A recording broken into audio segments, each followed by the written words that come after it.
बुधा दिसी नो हालत मुझी बाकी घर में टुप से तो कोने मुझी माई मुके रण करे ना हां सब बाहर जा अच्छा सिधो कोठे दे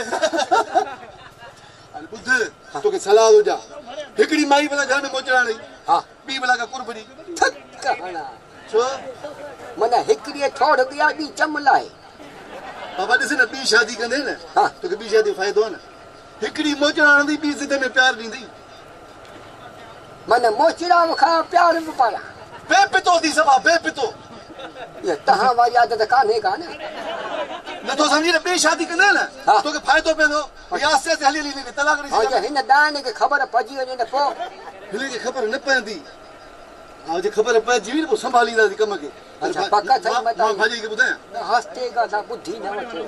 छा कदी पर अरे डंडो खणी शुरू थी छा कदी डंडो हो दिसी को मैं बाकी पिंडो जरा डंडो मुंह में थप्पा करी हिसाब काने का भला तू बी शादी करे को गुनाह है शरीयत में 4 शादियां न अरे हिकड़ी है वठी वनो जान छडायो शरीयत ने जानू जी जी हां ही पानी हिन भाई करे उन मुखे लगी मुंह त घणा ही पीतो है पानी एयो बुध विराज हा विराज हा वा गाली खंड मिला है ये तोके कुछ जबे तो कोन न मत आला ये मुखे भाई तो कुछ चोरी तो ले कुछ को धो जवे हां भाई चाय पियो साबी जबे चाय पियो ये वो मता मोचरा हनाई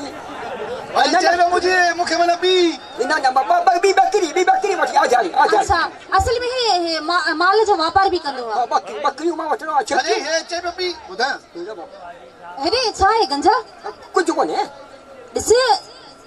जका गाल हो जी वा साफ कर भाई मां बुधा हां बुधा है बे बी मता मोचरा हनाई कुत्ते आ पुत्र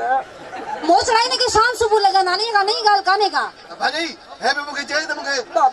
बी बनी वठी दे बी बनी वठी अच्छा अपना कारोबार वधाई तो बी बनी वठी दे सुठी गाला तो खेदा है कर मोडला बाकी मां एकरे जाया छो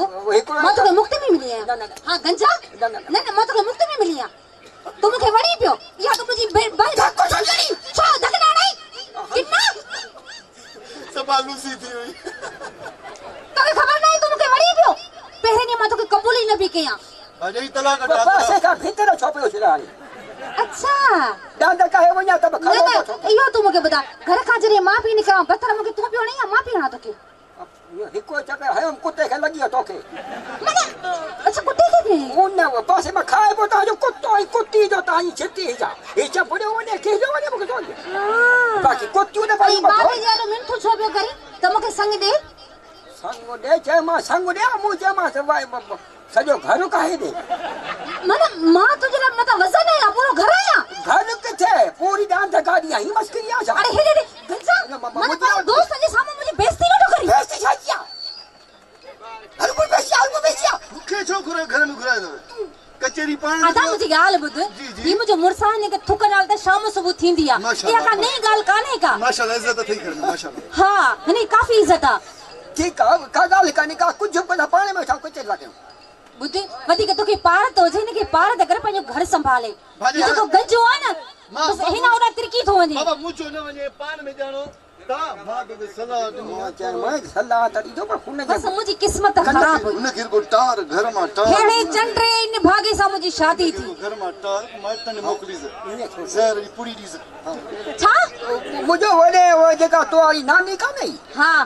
वो चल पाता है मी वसी पियो डा कंदा त्रिकी जो टंक ढाक खाने की वही नहीं कूड़ा हकीकत है सच्ची हां हो जाई तो मैं मुझी छोकरी के न्या बोल पे न्या मुखे वठी न पई माटन दे मां करे वठे मां को गाड़ी है रखा वाला छो मां तुजी जाल है तुमसा शादी कईया वो शादी क्या जा मुझे घुमो फिरो छौड़ा के छजो जा मने तो के घेरा तुजो सरो नहीं घेरा तो हो दे डाक बन्नी बुडी या मुके पानी का ढाणवा जाल मरे तो भले मरे लाला बार केनी तो घर में इज्जत कर दे कुत्ते का घणी दे लाला अने कुत्तो भी हिन का भलवा बुधाई छो जने कुत्तो माणो जे पासे का लंघे वी दवा माणो ने के बुजाई थुकुरी ना कुत्तो न चढ़ंदो आ ही त अजायो हरो भरो चढ़े तो कुत्तो हिन का भलवा ना चिड़ा त मां त कोथो ना पाके तू न तो चढ़ी पढ़े तो चढ़े है ना वनी थी का थी वनी होडे ओ लाला बुध मुझे गाल बुध चमा गंजो हेरे तिरकियो तो जे गंजो केड़ो कम दो बाबा गंजो ताई न दिसो ये गंजिया घणा रूप दे ओके रोचड़ो तो के सोटे मुझी गाल बुध हाणे मां वञा थी मां फोन ते राब्तो कयां तो वाकई नानी टंग भगी है या न भगी आ धाक खा वई त धाक खा तोखे ख़बर आ मना चवनि पिया मां को ॾिसी आयुसि पर बुध मां कंफर्म करे थी छा पोइ मूंखे भई नानी ॾे वठी हल बिल्कुलु बिल्कुलु तूं वञ बसि हेॾा का होशियार पई न करी मजाल आहे न त ख़बर थी सैंडल मां तोखे कहिड़ा हणंदी आहियां न न न न सैंडल लाहिणी किथे छॾियईं हल ठीकु आहे बिल्कुलु हे मुंहिंजा मौला कढ जान छॾा